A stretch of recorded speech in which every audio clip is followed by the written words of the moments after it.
this video is going to be discussing what affects the price of commodities. So there's two main reasons as to why you might want to know this information.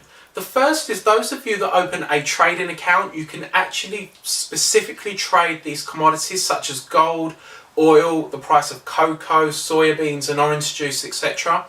You can also buy shares in companies that deal with the commodities. So you can buy shares in companies that produce oil, or gold mining companies or coal mining companies. So if we speak about what affects the price of commodities in general, there are so many factors. We cannot cover them all in the video. If you look below this video, you'll find a link to an article on our website that covers the topic in a lot of detail. We're going to quickly talk through supply and demand.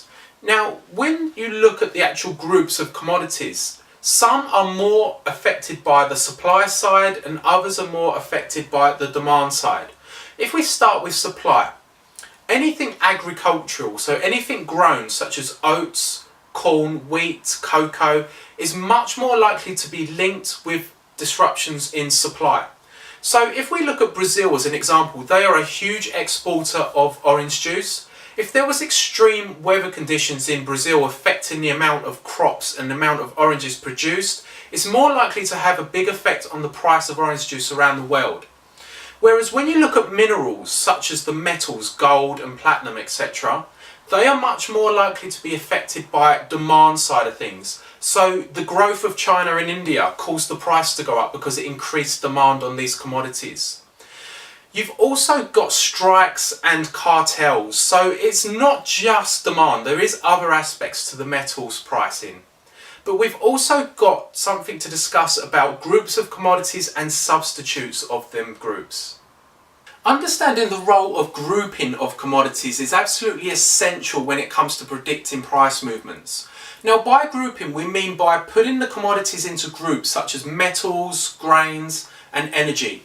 If we look at the metals, what you've got is gold, silver, platinum, palladium and copper, which you can all trade in. Now what you will find in this market is gold will go up, silver will go up, platinum will go up, palladium will go up. In general, they will all move in tangent. Now the reason for that is, well, there's a few reasons. Any fundamental news such as inflation reports will be good or bad for all of them. So it wouldn't be news that are good for gold but bad for silver. They'd all pretty much be affected the same way.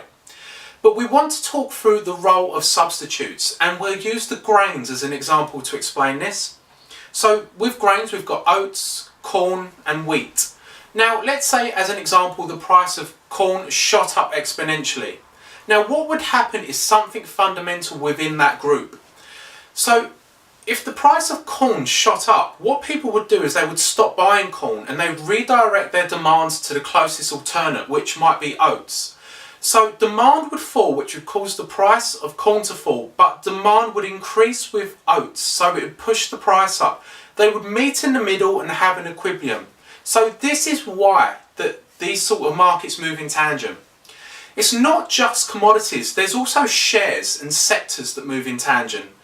So you've got the banking sector, so Barclays, HSBC, RBS and Lloyds. Now let's say the price of the shares in Barclays shot up and the rest didn't. What you'd probably find is people would sell their shares in Barclays and might buy shares in HSBC. So if one goes up, the people will start selling and buying the alternate. So they all pretty much move in tangent. It doesn't always work this way in shares because these are different companies, but in general they all move in tangent.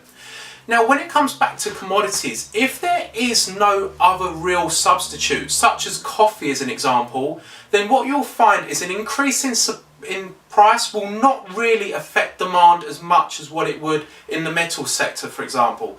So what you find is if the price of coffee moves up, demand won't really change because people always want to drink coffee no matter what the price is. When you want to predict the price of commodities, attention to detail is absolutely crucial to get ahead of the market. Now, something that we have on our article, and don't forget the link can be seen below this video, is a map of the world, and it shows you what countries are the big players in certain markets. If we look at China, A lot of people might not know this, but China is actually the biggest producer of coal, and also it's the biggest consumer of coal. Now, if you knew that information and you knew that the weather, perhaps a winter in China, is going to be very extremely bad, then you know demand for coal is going to increase because they're going to need it to generate heating, more heating than usual. If the price of natural gas went up, then we know that coal is an alternate energy source. So demand for coal would go up. And these are the sorts of things that you might need to know in order to work out what the price is going to do of a particular commodity. So do look at the map of the world that we have put down and see all the producers of orange juice and cocoa, etc. It's quite an interesting read.